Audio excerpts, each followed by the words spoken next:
ಕರೆಕ್ಟಾಗಿ ದುಡಿಯೋರಿಗೆ ಯಾಕಪ್ಪ ತೊಂದರೆ? ನೀವೇನಾದ್ರು ಕಾನೂನು ಉಲ್ಲಂಘನೆ ಮಾಡ್ತೀರಾ? 100, 150, 200 ಆಟೋ ಚೆಕ್ ಮಾಡಿದ್ವಿ, ಒಳ್ಳೆ ರೀತಿ ದುಡಿಮೆ ಮಾಡ್ಕೊಂತ ಇದ್ದಾರೆ, ಕಾನೂನು ಪ್ರಕಾರ ಸರಿ ಇದ್ದಾರೆ ಅವರು.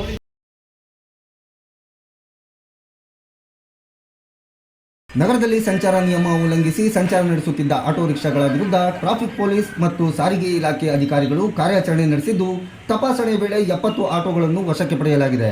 ಅಶೋಕ ವೃತ್ತ, ಶಿವಪ್ಪನಾಯಕ ವೃತ್ತ ಹಾಗೂ ರೈಲ್ವೆ ನಿಲ್ದಾಣ ಆಸುಪಾಸಿನಲ್ಲಿ ಕಾರ್ಯಾಚರಣೆ ನಡೆಸಲಾಗಿದ್ದು, ಚಾಲಕನ ಡ್ರೈವಿಂಗ್ ಲೈಸೆನ್ಸ್, ವಾಹನದ RC ಬುಕ್, ಎಮಿಷನ್ ಸರ್ಟಿಫಿಕೇಟ್ ಮತ್ತು ಡಿಸ್ಪ್ಲೇ ಕಾರ್ಡ್ ಸೇರಿದಂತೆ ಅಗತ್ಯ ದಾಖಲೆಗಳನ್ನು ಪರಿಶೀಲಿಸಲಾಗಿದ್ದು, ಫಿಟ್ನೆಸ್ ಅವಧಿ ಮುಕ್ತಾಯಗೊಂಡಿರುವ ಆಟೋಗಳನ್ನು ಮುಂದಿನ ಕಾನೂನು ಕ್ರಮಕ್ಕಾಗಿ ಪ್ರಾದೇಶಿಕ ಸಾರಿಗೆ ಇಲಾಖೆ ಅಧಿಕಾರಿಗಳ ವಶಕ್ಕೆ ನೀಡಲಾಗಿದೆ. ಇನ್ನು ಮುಂದೆ ಶಿವಮೊಗ್ಗ ಸಿಟಿಯಲ್ಲಿ ಕಡ್ಡಾಯವಾಗಿ ಆಟೋಮೀಟರ್ ಬಳಸಬೇಕು ಮತ್ತು ಮೀಟರ್ನಲ್ಲಿ ನಮೂದಾದ ದರವನ್ನೇ ಪ್ರಯಾಣಿಕರಲ್ಲಿ ಪಡೆಯಬೇಕು ಎಂದು ಸೂಚನೆ ನೀಡಲಾಗಿದೆ.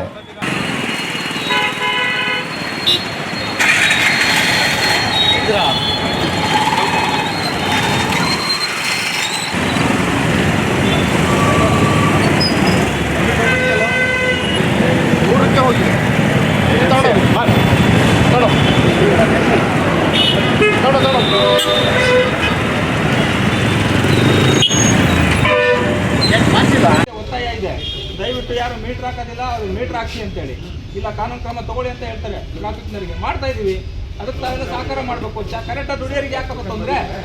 ನೀವೇನಾದ್ರು ಕಾನೂನು ಉಲ್ಲಂಘನೆ ಮಾಡ್ತೀರಾ? ಮಾಡಕ್ಕೆ ಅವಕಾಶ ಇಲ್ಲ ಅಂದಮೇಲೆ ಯಾಕೆ ಧೈರ್ಯವಾಗಿರಿ.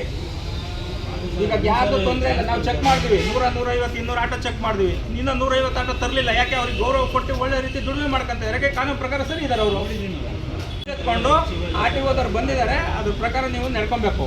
ಸುಮ್ಮನೆ ಇದನ್ನು ಮಾತಾಡಿದ್ರೆ ಇನ್ನೊಂದು ಮಾಡಿದ್ರೆ ನಾವು ಮತ್ತೆ ಇನ್ಶೂರೆನ್ಸು, ಫಿಟ್ನೆಸ್ಸು ಎಲ್ಲ ಸೇರಿದ್ರೆ ತೊಂದರೆ ಆಗ್ತದೆ. ನೀವು ಅಲ್ಲಿ ಹೋಗಿ ನಿಂತ್ಕೊಳ್ಳೋದು, ಯಾರೋ ಬ್ರೋಕರು ಇನ್ನೊಂದು ನಿಮಗೆ ಟೈಮ್ ಹಾಳಾಗ್ತದೆ ಅಂತ ಇವತ್ತು ನಾವೇ ಇಲ್ಲಿ ಕಳಿಸ್ಬಿಟ್ಟು ನಾವೇ ಅದ್ರದ್ದು ಏನು ಪ್ರೊಸೀಜರ್ ಇದೆ, FC ಮಾಡ್ಸೋಕ್ಕೆ ಏನೇನು ದಾಖಲೆ ಬೇಕು ಇಲ್ಲೇ ಚೆಕ್ ಮಾಡಿ ಇಲ್ಲೇ ನಿಮಗೆ FC ಮಾಡಿಸಿ ಕಳಿಸ್ಕೊಡ್ತೀವಿ.